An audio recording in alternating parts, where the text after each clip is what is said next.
सवाल मेरा ये था नहीं कि सुन पाए। जिस तरीके से आपने कहा कि ऐसा हो सकता है कि उपेंद्र कुशवाहा जदयू में आ जाएं, उपेंद्र कुशवाहा को नीतीश कुमार नेटवर्क अपनी प्रॉब्लम सत्ता लगता है। सौंपे। लेकिन एक दूसरा पक्ष ये भी है, या बड़ा पक्ष ये है, वो ये कह रहा है कि सम्राट चौधरी को जिस तरीके से नीतीश कुमार ने इस चुनाव के दौरान प्रमोट किया, और उसके बाद बीजेपी ने जितना इन्वेस्टमेंट किया है, बीजेपी का संगठन है और बीजेपी के लोग भी, ये भी आरोप लगता है कि बीजेपी के भी लोग जदयू में हैं कहीं ना कहीं, या जदयू के लोग बीजेपी से मिले जुले हैं। ऐसे में उपेंद्र कुशवाहा को अगर शामिल भी करना चाहे तो कैसे, पार्टी कैसे एक्सेप्ट करेगी, जदयू कैसे एक्सेप्ट करेगी, सीएम के तौर पे या बड़े नेता के तौर पे? निश्चित तौर पर भारतीय जनता पार्टी में सम्राट चौधरी जी का कद बहुत बड़ा है, लेकिन जहां तक उपेंद्र कुशवाहा की बात है, तो पंकज भारतीय सर ने कहा था कि एक बार उपेंद्र कुशवाहा दो दो बार नीतीश कुमार के पार्टी में विलय किया। एक बार 2009 में उन्होंने अपनी पार्टी का विलय किया था, और उसके बाद वो राज्यसभा जी गए थे। उस समय भी ललन सिंह ने विरोध किया था, और उसके बाद फिर 2021 में उपेंद्र कुशवाहा को नीतीश जी ने अपनी पार्टी में विलय कराया था। उस समय भी ललन सिंह ने उनका विरोध किया था। तो उपेंद्र कुशवाहा को नीतीश कुमार अपने सेकंड लाइनर के रूप में देखते हैं, लेकिन वो ललन सिंह के कारण बार बार चले जाते हैं, और आज भी ललन सिंह हावी हैं। इसके बावजूद नीतीश कुमार का प्रयास है कि उपेंद्र कुशवाहा की पार्टी का अभी विलय की तैयारी चल रही है। उपेंद्र कुशवाहा की पार्टी का जदयू में विलय की तैयारी चल रही है, क्योंकि उनकी उनकी विधानसभा सीटें है, और जदयू सबसे बड़ी पार्टी के रूप में हो जाएगी। जब उपेंद्र कुशवाहा आ जाएंगे, 5 समाज पार्टी के नेता आ जाएंगे और बसपा के नेता आ जाएंगे, तो जनता दल सबसे बड़ी पार्टी हो जाएगी। नीतीश कुमार जी की ये तैयारी है, और इसमें ललन सिंह भी कुछ नहीं कर पाएंगे और संजय झा भी कुछ नहीं कर पाएंगे, कि वहां पर मनीष वर्मा उपेंद्र कुशवाहा को लाना चाह रहे हैं। तो जहां पर ये आगे बढ़ रहे हैं, तो मनीष वर्मा अपना मजबूती के लिए उपेंद्र कुशवाहा को लाना चाह रहे हैं। तो संगठन में ये मजबूती हो रही है।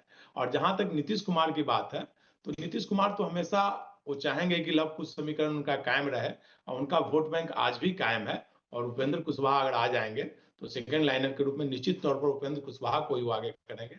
आपने देखा होगा कि उपेंद्र कुशवाहा जी ने एक बयान दिया था कि नीतीश जी के बेटे निशांत जी को राजनीति में आनी चाहिए, अब उनको लाया जाना चाहिए, संगठन का जिम्मा दिया जाना चाहिए। तो वो भी चाहते हैं कि निशांत राजनीति में आए, और नीतीश कुमार चाहते हैं कि उपेंद्र कुशवाहा राजनीति में आए।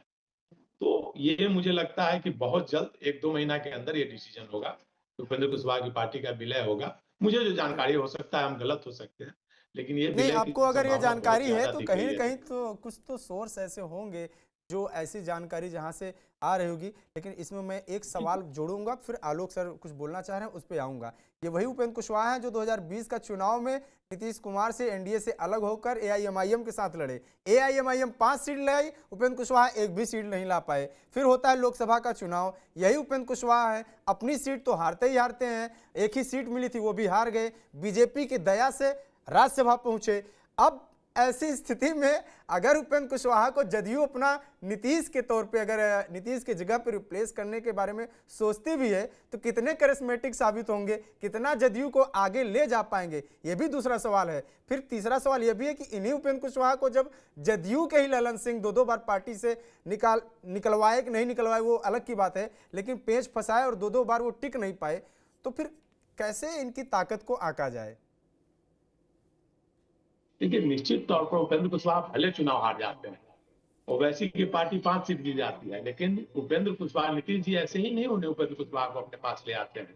जब 2020 का चुनाव हुआ था, तो जहां जहां उपेंद्र कुशवाहा के कैंडिडेट लड़े थे, जहां कुशवाहा समाज का जिस पंचायत में वोट था, वहां 3% से 4%, 5% कुशवाहा समाज का जो भी वोट था, वो उपेंद्र कुशवाहा की पार्टी को आई थी, और वहां जदयू की हार हुई थी। इसी कारण उसको उपेंद्र कुशवाहा जी को यहाँ लाने का नीतीश कुमार ने जदयू में प्रयास किया, और उपेंद्र कुशवाहा को जदयू में लाए थे।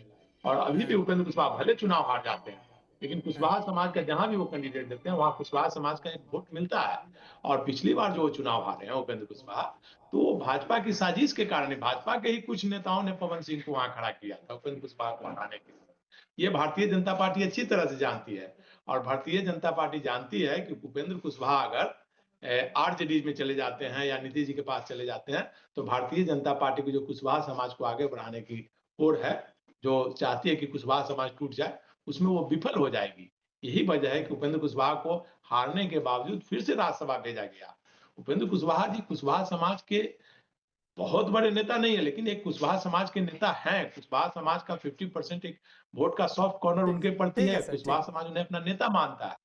ठीक है, मैं आलोक सर से इसी आखिरी कारण से प्रतिक्रिया उन्हें ले लेता हूँ, नीतीश क्योंकि बार-बार और अपने पास दूसरे मेहमान शायद फिर अब उनको लेट भी हो रहा होगा, समय समाप्त हो गया है।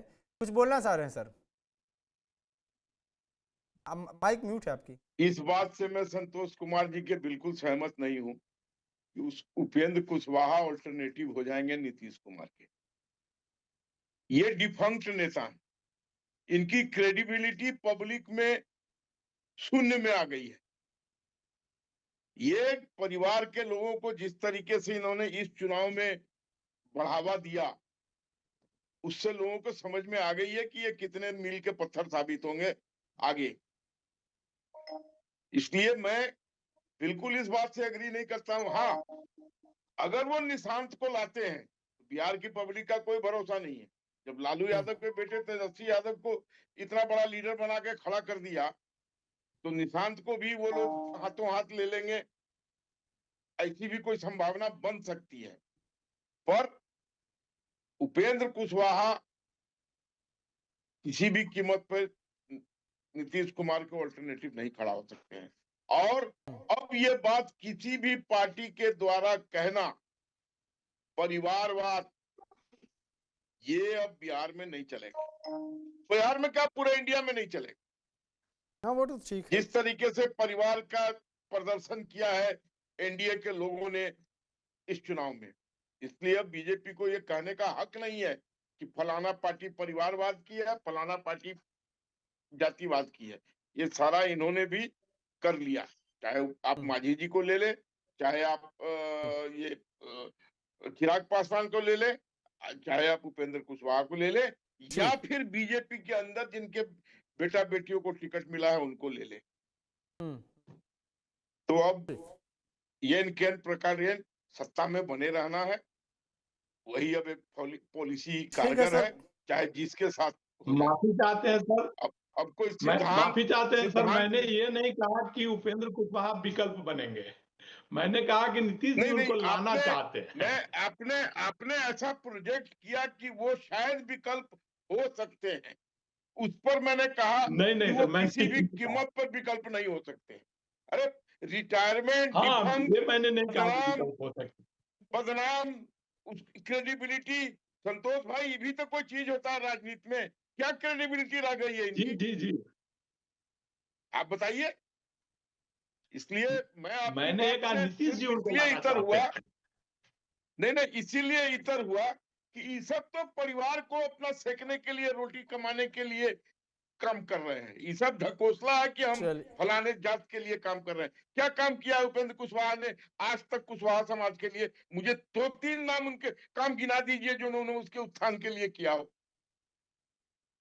नहीं, एक दूसरा इसलिए पक्ष तो ये है कि कुशवाहा समाज का जैसे होता है ना कि एक प्रॉपर एक कास्ट का जो प्रतिनिधित्व होता है, उपेंद्र कुशवाहा के साथ ये टैग तो है कम से कम कि कुशवाहा समाज का जो है एक पार्टी है, और वो पार्टी सिर्फ इस समाज के लिए समर्पित है।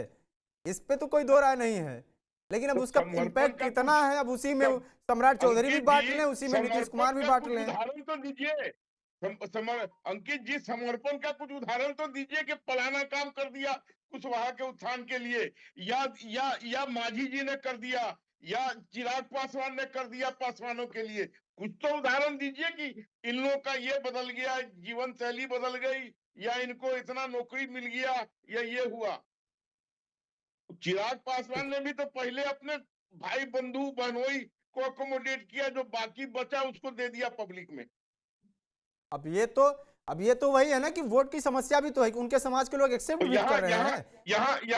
अगर उत्तर प्रदेश में अखिलेश यादव के परिवार से 4 सांसद 2 सांसद होते हैं, तो इसका मतलब यादव समाज एक्सेप्ट कर रहा है। नहीं, यहाँ बीजेपी परिवारवाद और इस सब की बात करने वाली क्यों चुप्पी साधे हुए है? ये बात सही है, इस पे तो काफी लंबे चर्चा। चलिए संस्कार, ठीक है। शिक्षिता, इसकी बात चली गई तिलंडी में, किसी तरीके से सत्ता प्राप्त हो जाए। और हम लोग अभी इतनी देर तक कुशवाहा पर भी सेंटर्ड रह गए।